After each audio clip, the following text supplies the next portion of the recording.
thô cái đánh thô nêm gom nghề vui men thấy mong lấy ra lệ yêu để cùng về đúng cao phong nhà rành cao mong là đúng cao phong nhà cha này kita thì dễ về ngủ tay nó lấy họ chưa lên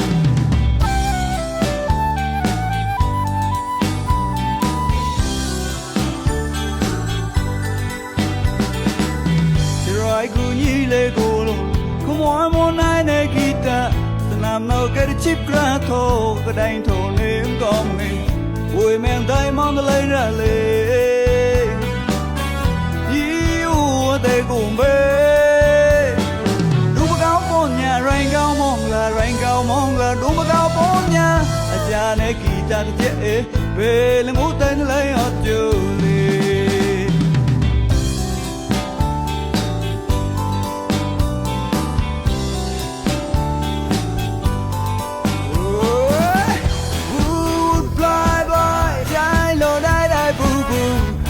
you know night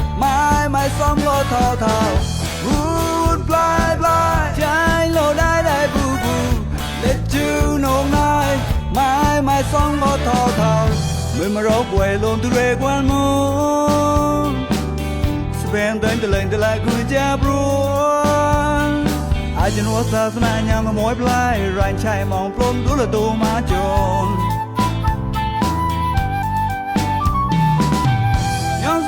gì ta mà bọn nhà ta là tao tôi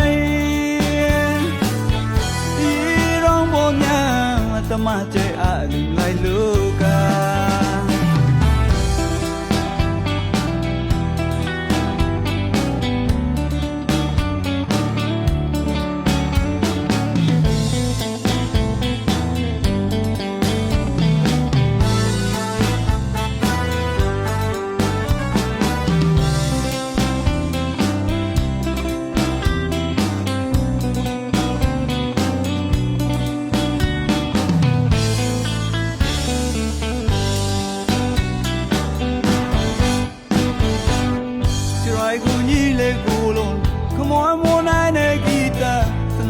cái chip ra thô đánh thô nếm có một nghề vui men thấy mong đã lấy ra liền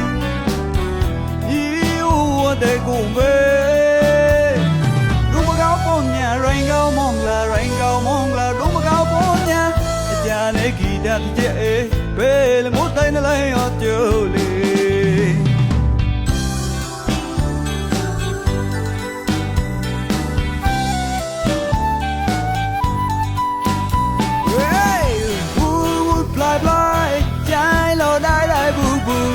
let you know night my song lo thao thao would fly trái lo đai boo boo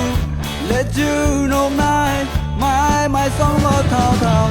mình mà rót quay luôn từ rê quan môn spend đến từ lên từ lại cứ hay cha buồn ai thì nói sao sao nhà mà mỏi play rành chạy mong plum đủ là tu mà chôn vui gì đó mà bọn nhà ta là tao tôi đi trong bọn nhà ta mà chơi